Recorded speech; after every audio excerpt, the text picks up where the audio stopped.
예, 수요일 묵상의 시간입니다. 사양하는 겸손보다 중요한 것은 말씀대로의 순종이다.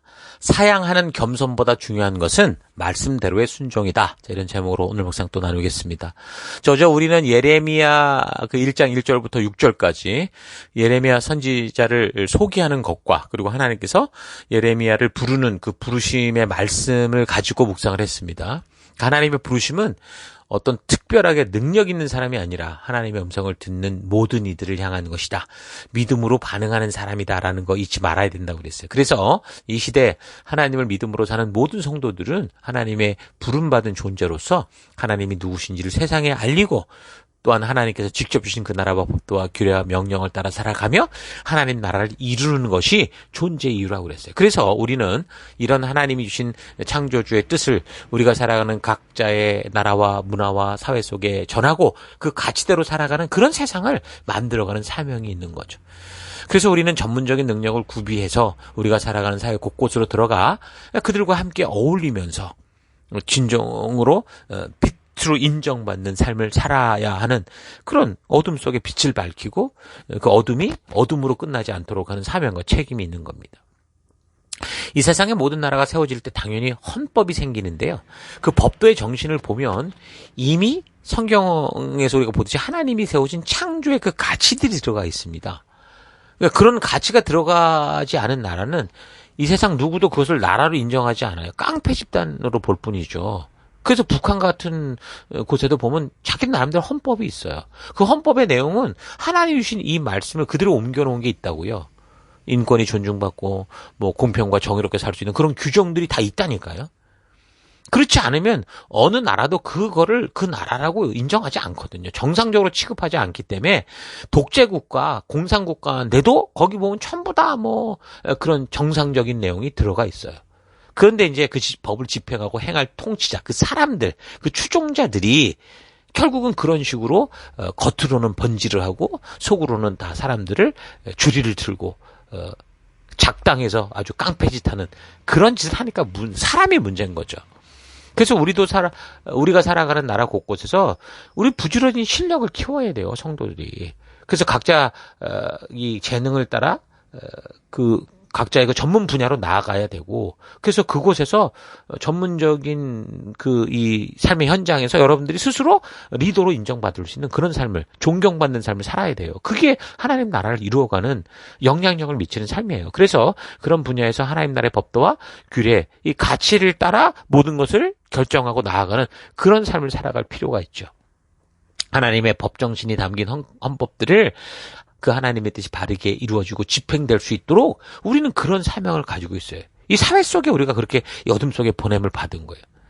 자, 그렇지 않으면 어떤 일이 벌어집니까? 이 동성애자들이 그런 정말 하나님의 뜻을 이루는 그 헌법을 이용해가지고, 역용해가지고, 자기들 욕심대로 사는 일에 아주 그냥 보호받는 그런 안전장치로 삼으려고 하니까 이상한 현상이 생기는 거예요. 그러니까 다 법이 문제가 아니라 그 법을 이용하는 사람들이 문제라는 거죠. 북한의 이 김정은 정권도 전부 그 썩어 빠진 그 인간들, 욕심에 빠진 인간들이 그걸 다 해먹는 거 아닙니까? 그래서 법 해석을 우리가 잘해서 바르게 적용하는 게 성도의 사명이에요. 그러니까 지금도 민주주의 사회 속에서도 결국 법을 이용해서 얼마나 못된 짓 하는 사람들이 많습니까? 예? 오히려 북한 정권이나 독재 정권들은 그냥 드러나서 그렇다 치지만 아예 이 민주 정권, 미국이나 이런 유럽이나 이런 안에서 이 동성연애자들을 옹호하는 이런 세력들 말이에요. 자기네 욕심대로, 욕정대로 그렇게 살려고 하는 음란한 사람들의 이런 음모들도 우리가 잘 이 법을 바르게 적용해서 드러내야 된다는 거죠. 이런 사실 잊지 마시고 어찌됐든 우리는 예레미야와 같이 그런 부름받은 존재다라는 거 잊지 마시고 여러분 살아가는 곳곳에서 하나님 나라를 이루는 그런 우리가 되기를 바랍니다. 자, 계속해서 6절부터 보면 그런 하나님의 부르심에 대한 예레미야의 반응이 나옵니다. 6절, 내가 이르되 슬프도소이다. 주 여호와여 보소서 나는 아이라 말을 할 줄 못합니다. 그러니까 여기서 예레미야는 하나님이 부르셨을 때 자기를 어린 아이라고 표현을 하는 걸 이렇게 보는데, 그래서 예레미야의 부르심을 받은 그 나이가 아마 굉장히 어릴 때였나라고 생각할 수 있게 될 수 있어요. 근데 이거는 어려서가 아니에요. 이 표현은 실제 나이를 그렇다라고 말하는 게 아니죠. 성경에서 보면요, 사역을 시작했던 사역자들의 보편적인 나이가 언제냐면 30대 정도예요. 왜 그러냐면 이건 하나님이 그렇게 명하셨기 때문에. 민수기 8장 23절 주께서 모세에게 말씀하셨다. 레위 사람에게는 다음과 같은 법이 적용된다. 25살이 되는 남자는 회막에 들어와서 맡은 일을 하기 시작한다. 말하자면 이것도 인턴 사원으로 들어올 수 있다라는 거죠. 그리고 50살, 50살부터는 회막 일을 하지 않는다. 다만 그들은 동료들이 회막에서 맡은 직무를 수행할 때 그들을 도울 수는 있어도 그들이 직접 그 일을 맡아서 하진 못한다. 너는 레위 사람이 이와 같이 직무를 수행하게 해라. 이렇게 말하는 게 나와요. 그러니까 하나님께서 제사장들의 경우나 레위 지파 사람들이 사역을 할 수 있는 나이를 25세에서 30세의 나이로 규정을 하셨는데 민수기 4장을 참고하면 회막에서 복무하고 봉사할 나이의 시작을 30세로 규정하는 걸 또 볼 수 있습니다. 자, 이런 명령과 약속을 만드신 분이 누구예요? 하나님이시죠. 근데 하나님께서 이런 명령에 대한 것이 하나님께서 하신 명령이 하나님 때문에 하나님이 또 마음대로 바꾸거나 그러지는 않는다는 거죠. 그래서 예레미야가 부름받은 나이를 보통 일단 20세 전후라고 보는데 그 후에 본격적인 활동은 30세를 넘어서며다라고 볼 수 있다는 거예요. 다윗 같은 경우도 보세요. 그가 10대 부름을 받았잖아요. 기름 부음 받았고. 근데 아시는 것처럼 20대 그 10년 동안 그냥 광야 도망 다니면서 어떻게 보면 계속된 훈련을 받은 후 비록 30대가 될 때 이제 비로소 한 나라의 왕으로서의 역할을 하는 걸 볼 수 있습니다. 요셉도 그랬죠. 10대 때 형들에게 팔려왔어요. 그 고생고생 끝에 결국 그가 이 30대에 20대 총리가 되면서 또 사역이 시작됐고, 예수님도 그러세요. 예수님도 꾸준히 사명을 준비해 오시다가 30세 때 본격적으로 사역을 시작하는 걸 볼 수 있죠. 이 모든 원리가 하나님이 이 레위기나 신명기에 분명히 말씀하시는 그 말씀의 의도 속에 있다고 봐요. 그래서 우리 성도들도 이제 이런 원리를 놓고 10대 때 꿈을 꾸고 20대 준비해서 30대 영향력을 미치는 그런 삶을 우리가 자주 살아가야 된다. 자주 그렇게 얘기를 했죠. 왜 그렇습니까? 10대라는 게 물론 저는 이제 우리 어린아이들이 그렇게 되길 바라요. 어려서부터 이렇게 준비되고 다윗처럼 요셉처럼 이렇게 준비돼서 정말 필요할 때 30대쯤 되면 정말 이 세상에 영향력을 미치는 다윗처럼 왕의 역할도 하고 이런 사람이 되기를 바랍니다. 근데 저 같은 경우는 이런 말씀에 대한 그 어떤 부르심과 이런 의도와 의미를 30대가 넘어서 깨달았거든요. 그래서 저 혼자는 그렇게 얘기를 했죠. 30대 꿈을 꾸고 40대 준비해서 50대부터 영향력 미치는 삶을 살자. 말하자면 우리가 부르심을 아는 그 영적 아이 때는 정말 하나님의 뜻이 무엇인가 그 꿈을 꾸라는 거죠. 그리고 20대 다시 말해서 내가 그 하나님의 뜻을 알고 난 그 이후에는 철저히 말씀의 가치로 준비를 해서 그리고 가능하면 바르고 빠르게 준비돼서 이제 영적 아비가 되어 어떻게 하라는 거예요. 섬기고 세우고 하나님의 일을 이루는 그런 삶을 살아가자. 그런 얘기를 하는 겁니다. 요즘 30대들, 그러니까 이 물리적인 나이로 30대들을 보면 너무 어리죠. 10대, 20대 어린애들처럼 너무 자기중심적인 생각과 그 행동을 할 때가 너무 많은 것 같아서 안타깝습니다. 이 결혼한 사람도 보면 아이처럼 자기가 좋아하는 장난감 사고 로봇 사고 뭐하고 아무튼 어쨌든 그 결혼하고 나서도 자기 거 이거 좀 해달라고 하는 안타까운 걸 봅니다. 여러분 10대 때는 그냥 매 연예인 쫓아다니고 오락에 빠지고 심하면 음란물에 빠지고 20대 연애하는 일에 빠지고 노는 일에 빠져서 시간 낭비하지 말고 젊은 청년의 때 신실하게 하나님이 맡기신 이 나라를 감당할 수 있는 그런 준비, 실력의 준비, 말씀의 가치대로 그 가치관을 철저히 준비하고 훈련해서 정말 30대쯤 되면 가정과 사회와 국가 더 나아가서 세계 속에 기여할 수 있는 전문적인 실력과 책임감을 가지고 바르게 사역을 해나가는 여러분 될 수 있기를 바랍니다. 자, 어쨌든 그렇게 30세쯤에 이제 이 예레미야가 이제 사역을 시작하는데 그가 자기 자신을 볼 땐 어린아이라고 생각한 거죠. 그러니까 이 7절에 뭐라고 얘기했냐면 여호와께서 내게 이르시되 너는 아이라 말하지 말아라. 내가 너를 누구에게 보내든지 너는 가라. 내가 뭘 말하든지 너는 말해라. 내가 그럼 널 지킬 거야 이렇게 말하죠. 그러니까 우리는 사실 우리가 하나님이 주신 명령을 따라 사역의 현장에 서고자 할 때면 말하자면 우리가 이제 함께 교회 가니 우리 함께 이런 이 사명 가운데 나아가십시다. 뭐 인턴으로 동역자로 리더로 함께 섬기십시다. 이렇게 이제 우리가 하는데 보면 늘 그래요. 예레미야처럼 저는 아직 어립니다. 제가 너무 부족해요. 이러면서 자꾸 뭔가 사양하는 걸 보거든요. 아마 그거는 진심일 거야. 거짓말이 아니라 진짜 자기를 그렇게 느낄 거예요. 예레미야도 그랬을 거예요. 근데 더 중요한 건 뭡니까? 하나님께서 우리의 그런 부족을 알고 부르신다는 거예요. 그러니까 하나님께서 우리를 부르실 때 하나님이 맡기신 일을 충분히 할 수 있는 실력이 됐기 때문에 부르는 게 아니고요. 우리가 이제 여러 가지로 부족하다. 정말 그래서 하나님 앞에 정말 너무 아무것도 모를 땐 사람이 그렇잖아요. 겸손하잖아요. 그럴 때 우리를 부르시는 거예요. 생각해보세요. 우리가 뭔가 이제 됐다. 하나님 앞에서 내가 정말 뭐 이건 내가 할 수 있어. 이렇게 나아가면 오히려 그런 자신의 실력이라고 생각하는 그런 것들이 오히려 하나님의 뜻을 더 방해하고 왜곡하고 내 마음대로 할 수 있어요. 여러분 통역하는 사람 보세요.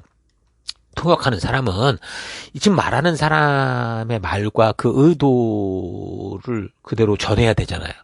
전한 사람의 말을 그대로 그 분위기를 전해야 되는데 근데 자기가 실력이 있다고 이 사람이 말하는 게 너무 이렇게 좀 장황하고 그래. 그런다고 해가지고서 말하는 사람이 말하는 거를 이것 깎아내고 저것 깎아내고 이거 저법 덧붙여서 이 사람은 저럴 거야 라고 만약에 통역을 하면 그게 바르게 된 통역입니까? 아니에요. 그건 거짓말하는 게 중간에서. 그래서 하나님의 부르심 앞에서 중요한 자세가 뭡니까? 하나님의 말씀을 그대로 전하고자 하는 순종의 자세라는 거예요. 바른 순종의 자세란 그래서 겸손해서 나와요. 그러니까 자신의 생각과 느낌과 어떤 자기 어떤 생각을 주장하는, 철학을 주장하는 게 아니고 창조주 하나님이 말씀하신 그대로 빼거나 덧붙이지 않고 그대로 전하는 거. 하나님의 마음이 그대로, 말씀이 그대로 전해지는 거. 그 말씀대로 행하는 거죠. 그게 바른 순종의 자세입니다. 내 느낌이 아니라 하나님 말씀하신 대로 그대로 전하는 거. 그래서 이런 순종을 하기 위해서는 정말 어린아이와 같이 순전한 마음을 가진 게 좋죠. 어린아이들은 말하라는 대로 하고 하라는 대로 하잖아요. 그러니까 사람들은 뭘 좀 경험하고 안다 싶으면 말도 많고 탈도 많고 뭐 이래서 안 되고 저래서 안 되고 그러면서 결국 자기 생각과 자기 욕심대로 해버리는 경우가 태반인 거죠. 그래서 지금 하나님께서 자신이 어린아이다라고 말하는 예레미야에게 그런 얘기를 하는 거예요. 그 자세가 좋은 거야. 나는 아직 어린아이. 그리고 겸손한 그 모습을 하나님이 보시고 너를 부른 거니까 내가 말하는 대로 하면 돼. 하라는 대로 하면 돼. 라고 온전한 순종의 길로 가라고 얘기를 하는 거죠. 여러분 그렇다고 해가지고 뭐 너는 내가 말하라는 대로 말해. 그리고 어디 가든지 가. 뭘 명하든지 그대로 하면 돼. 이게 그냥 아무 생각 없이 그냥 무슨 머리는 텅 빈 상태로 그냥 스피커 같이 그냥 나오는 대로 쏟아내라. 그거 말을 하는 거 아니에요. 하나님을 전적으로 신뢰하기 때문에 그의 신실하심을 근거로 더하지도 말고 덜하지도 말고 오직 전하게 하신 하나님 말씀. 다시 말하면 하나님의 의도, 하나님의 뜻, 하나님의 마음을 그대로 전하는 존재가 되라라는 거죠. 그러니까 하나님께서 예레미야를 택하신 것은 아마도 이 사람이 자신을 어리다고 생각하고 있었기 때문일 것 같아요. 그래야 다른 소리, 자기 생각, 자기 느낌을 덧붙여 전하지 않고 하나님의 의도대로 그대로 전할 수 있기 때문에 하나님은 그래서 그냥 어린 아이 같으니까 부족하니까 우리를 택한 거라는 거. 그렇게 보면 지금 여러분들이 정말 하나님께서 내게 맡긴 사명을 감당하지 못할 것 같은 여러분의 진짜 그 모습이 하나님 보시기에 딱 적당한 이 부르심을 부를 때라는 거 여러분 잘 기억하시고 그런 마음으로 난 아직 부족한데 이런 마음으로 하나님께 나아가서 우리 교회 가운데 리더든 인턴이든 이런 사명들을 함께 감당해 갈 수 있길 바라요. 믿음이 바로 그런 겁니다. 하나님의 신실하심을 믿기에 나는 부족하고 연약하지만 하나님께서 말씀하신 대로 하나님이 하게 하신 대로 하는 거. 그게 믿음인 거예요. 중요한 거는 늘 생각으로만 행하는 게 믿음이라는 거죠. 믿음이라는 단어의 그 헬라어 원어가 피스티오, 피스티스 이런 뜻 말이거든요. 이 뜻이 뭐냐면 충성되다, 신실하다 그런 말이에요. 그러니까 우리 믿음에 대해서 우리는 많이 착각하고 있는 거죠. 그냥 마음으로 그렇다고 인정해주고 믿는 걸 믿음이다 생각하는데 성경이 말하는 믿음은 충성되고 신실하게 살아간다, 행한다라는 어떤 그 움직이는 그 역동적인 그 의미가 있다라는 거죠. 그래서 믿음으로 살아간다라는 말을 바꾸면 어떤 거냐면 신실함으로 충성됨으로 하나님의 말씀대로 살아간다라가 되는 거예요. 그러니까 믿음은 어떤 정적인 명사적 의미가 아니라 어떤 동사적인 움직이는 힘이 있는 거죠. 근데 또 이렇게 설명하면 믿음에 대한 참 뜻을 모르고 믿기만 하면 된다식의 교육을 받은 사람들이 마치 이렇게 말하면 율법주의가 되는 것처럼 행해야 구원을 받는다고 말하는 것처럼 착각하게 되는데 그렇지 않아요. 여러분 성경의 역사를 통해서 이런 믿음의 참된 의미를 바르게 알아야 돼요. 그래서 우리가 잘못 교육됐고 잘못된 생각, 잘못 심어진 그런 믿음에 대한 가치관들을 다 고쳐내야 됩니다.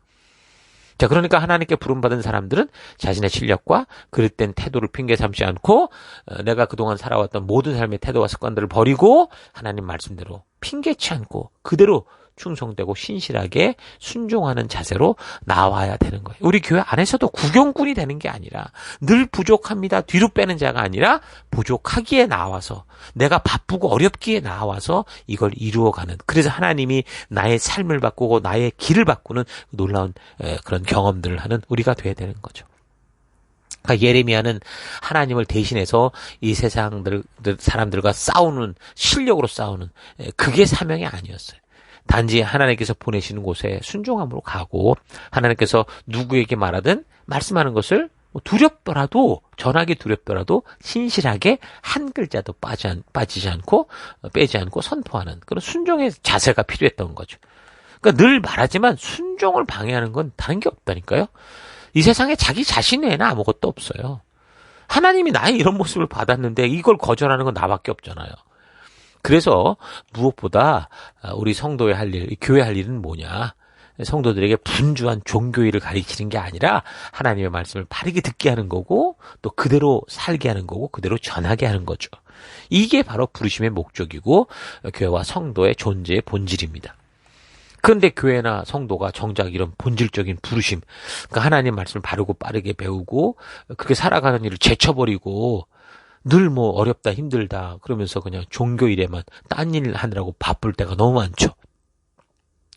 여러분 교회나 성도는 하나님께서 말씀해 주신 것을 가감없이 변형 없이 그대로 전하기만 하면 되는데 요즘에는 자꾸 사람들이 듣기 싫어한다고 해서 어떻게 돼요? 하나님의 말씀을 가감해서 달콤한 것만 전하거나 또는 하나님의 뜻을 변형시켜서 심판의 경고조차 듣기 좋은 말로 바꾸어서 전하는 그런 경우가 얼마나 많은지 모릅니다. 나부터도 신앙의 환경에서 그런 환경에서 자라온 것 같아요. 그저 그냥 아멘 믿습니다 이러면 다 되는 줄 알았어요. 그저 기도만 하면 모든 문제가 해결되고 그냥 하나님이 그냥 이 세계를 그냥 기도대로 다 뒤바꿔버리고 그런 줄 알았다고요. 그러면서 종교 생활만 열심히 하면 된다고. 여러분 그렇지 않아요. 여러분 교회와 성도는 하나님께서 말하게 하신 것을 가감하거나 변형시키지 말고 그대로 일단 신실하게 전하는 첫째 사명이 있고 그 다음에 그 말씀대로 살아갈 그런 사명이 있는 거예요.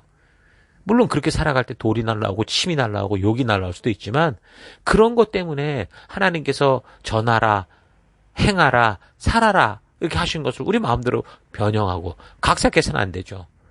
하나님께서는 너는 내가 이미 택했고 너는 내가 말하게 하는 것을 그대로 전하기만 된다라고 그렇게 분명히 말씀하세요. 실력을 요구하지 않아요? 순종을 요구하는 거죠. 그래서 우리는 순종하는 삶을 살아가는 성도가 되어야 됩니다. 자, 그리고 보니까 여기 그들 때문에 그러니까 하나님 말씀을 전해 듣는 자들의 반응 때문에 두려워하지 말라라고 말을 하는데 결국 무슨 말이에요? 이 말의 의미는 우리가 그런 사역, 순종의 삶을 살면 위협한다. 세상이 너를 위험에 빠지게 한다. 그런 말이겠죠. 그러니까 하나님이 보내시는 곳이나 일에는 쉽고 편안한 대로가 펼쳤어. 천국의 길이야. 이렇게 약속하지 않아요. 오히려 반대로 얘기하죠. 좁은 길이다. 좁은 문이다. 마태복음 7장 13절도 그렇게 말하잖아요. 좁은 문으로 들어가라. 멸망으로 인도하는 문이 크다. 그 길은 넓다. 그리 들어가는 자가 많다. 다 글리 쓸려 간다는 거예요. 근데 생명으로 가는 그런 인도하는 문은 좁고 길이 협착하다. 가는 자가 적다. 불편하다. 힘들다. 그 얘기를 하는 거죠. 그러니까 예레미야의 그 긴 사역 기간에도 예레미야가 하나님의 보내시를 받고 그렇게 이제 분을 받았어요. 지금 이렇게 직접 분을 받고 나갔더니 그가 가는 곳마다 백성들이 꼬꾸라져서 회개하고 뒤집어지고 놀라운 역사와 기적이 막 나타났느냐? 아니에요. 가는 데마다 위협당하고 죽을 고비만 계속 넘겼어요. 그래서 1장 17절 그러므로 너는 이제 허리를 띠고 준비해라. 일어나라. 내가 너에게 명하는 모든 말을 그들에게 전해라. 너는 그들을 두려워하지 말아라. 너가 그들을 두려워하면 오히려 내가 너를 그들 앞에서 무서워 떨게 하겠다. 그러므로 내가 오늘 너를 튼튼하게 방비된 성읍과 쇠기둥과 놋 성벽으로 만들어서 이 나라의 모든 사람 곧 유다의 왕들과 관리들에게 맞서고 제사장들에게 맞서고 땅의 백성들에게 맞서도록 하겠다. 완전히 그냥 전투원을 만들겠다는 거죠. 예레미야의 사명은 그거였어요. 하나님의 뜻과 반대로 가는 이 나라의 통치자들과 싸워야 됐고 고위 관리와 종교 지도자들과 잘못된 것을 지적하며 싸워야 됐어요. 바로 이게 성도인 여러분과 저의 삶, 이 땅을 살아가는 사명인 거예요. 오늘 이 시대 사회들이 그렇게 심판받은 짓을 하고 있기 때문에 우리 또한 이런 시대와 맞서야 되고 그런 사회와 싸워야 되고 그런 문화와 분명히 맞서서 하나님의 뜻이 무엇인지를 알리는 그 길로 부름을 받았죠. 참 두려운 걸 수 있어요. 그래서 하나님이 뭐라고 약속합니까? 1장 19절 그들이 너에게 맞서지 못할 것이다. 내가 너를 보호하려고 너와 함께 있기 때문이다. 겉으로는 그들이 총칼로 또 여러 가지 걸로 우리를 위협하고 협박할지 모르나 그러나 하나님이 우리와 함께 하신다. 그 얘기를 하는 겁니다. 그래서 이제 이 예레미야서는 이런 식으로 지금 이제 하나님의 말씀을 전하도록 부름을 받았기 때문에 예레미야서의 내용을 보면 예레미야 개인이 하는 말이 별로 없어요. 전부 다 말할 때 이렇게 여호와의 말씀이 내게 임하여 가라사대라고 이제 그렇게 말을 합니다. 이런 식의 말씀이 성경 전체를 보면 한 350회 나오는데 예레미야서에만 150회가 나와요. 그래서 우리가 이런 예레미야서를 읽어가면 그 하나님의 뜻이 무엇이고 하나님이 뭘 전하라 하셨는지 뭘 애통하시고 뭘 분노하시는지 우리가 분명히 알 수 있게 되는 거죠. 이런 예레미야서의 말씀을 통해 여러분 그 당시 백성들의 진정한 마음속과 하나님이 가슴 아파하시는 것들 통탄의 눈물을 흘리실 수밖에 없는 의분을 토하실 수밖에 없었던 그런 사회 분위기들을 우리가 잘 파악해갈 수 있기를 바랍니다. 그러니까 결론은 뭡니까? 복받기 위해 모든 일이 잘 풀리기 위해 예수를 믿는다는 생각은 신앙의 처음부터 잘못된 거예요. 착각이에요. 그러나 예수를 믿고 하나님 부르신 말씀대로 살아가니까 하나님이 준비한 축복이 오더라. 이건 정확한 말이죠. 그러니까 축복이 없다는 게 아니라 축복은 분명히 있어요. 다만 그 축복을 받는 의도나 축복을 받는 이 성경적인 방법이 무엇인지 우리가 바르게 알아야 된다라고 말하는 겁니다. 자, 이렇게 1장은 예레미야를 부르시는 사건이 소개되고 계속되는 이제 2장에서 6장까지는 유다 민족이 행하고 있는 그런 죄악들과 그로 인한 하나님의 아픔. 그래서 결국은 심판받을 수밖에 없는 그 적나라한 그들의 그 행위에 대해서 쭉 말씀하는 내용들이 나오게 됩니다. 내일 계속 묵상해 가십시다. 자, 오늘 하루 나는 분명한 하나님의 부르심을 알고 십자가 앞에 나왔는데 우리의 연약한 이 모습 이대로 하나님께서 받아주시고 함께 사명의 길에 서라 하실 때 비록 내가 부족하고 연약한 것이 분명하지만 하나님 앞에 나의 실력과 능력이 더 방해가 될 수 있기에 이 모습 이대로 순종의 삶을 살고자 하는지 아니면 부족하다, 연약하다, 실력이 없다. 또 더 나아가서 지금 바쁘다, 상황이 어렵다, 곤란하다 하면서 늘 그 부르심 앞에서 이런저런 핑계와 변명만을 늘어놓고 살고 있진 않은가 좀 차분히 되돌아봤으면 좋겠습니다. 하나님의 부르시는 음성을 들을 수 있는 사람은 연약하고 부족한 사람들이죠. 겸손한 사람들입니다. 자기 스스로 완벽하고 실력과 능력을 겸비했다고 생각하는 사람들은요, 하나님이 크게 외쳐도 전혀 듣지 못해요. 이런 사람들은 자기의 욕심껏 가지지 못하는 것을 가지기 위해서 어떤 자기보다 훨씬 강한 존재를 이길 더 큰 힘을 가진 그런 존재를 찾을 때 그때는 하나님을 찾죠. 근데 이들이 찾는 그 목적은 이미 하나님의 부르심과는 전혀 다른 자신의 생각과 뜻을 따라 자기가 원하는 대로 이루어줄 수 있는 마술 램프 속의 강력한 슈퍼맨, 신이를 찾는 그런 존재가 되는 겁니다. 찾고 있는 거죠. 사실 이런 사람들만이 아니라 연약하고 부족한 사람들도 그래요.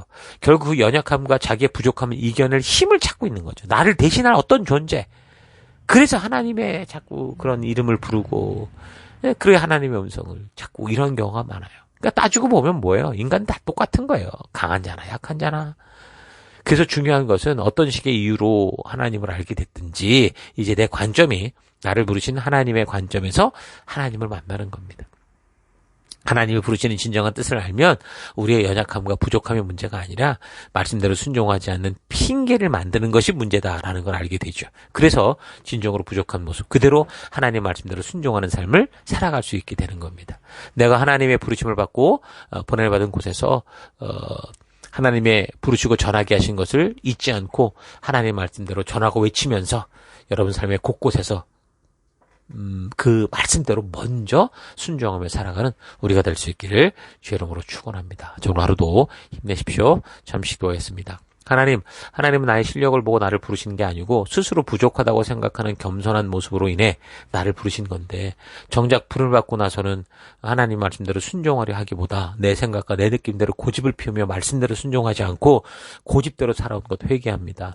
하나님께서 말하게 하시는 것을 말하고 전하는 사명이기에 그 말씀하신 것에 내 생각과 내 뜻을 가감하지 않고 하나님의 말씀 그대로 전하고 외치는 그런 내가 되기 원합니다. 우리는 이 불순종하는 세상과 맞서기 위해 부름을 받았고 그래서 이 죄악된 세상과 충돌하게 될 텐데 무례함이나 교만함으로 행하는 게 아니라 하나님의 마음을 품은 안타까움으로 사랑으로 사역하는 내가 되기를 원합니다. 하나님 부르실 때 나의 부족을 보고 부르시는 것 잊지 않고 하나님 괜히 겸손하게 사양하는 자가 아니라 부르시기에 순종하며 나아가는 오늘 하루 매일이 되기를 원합니다.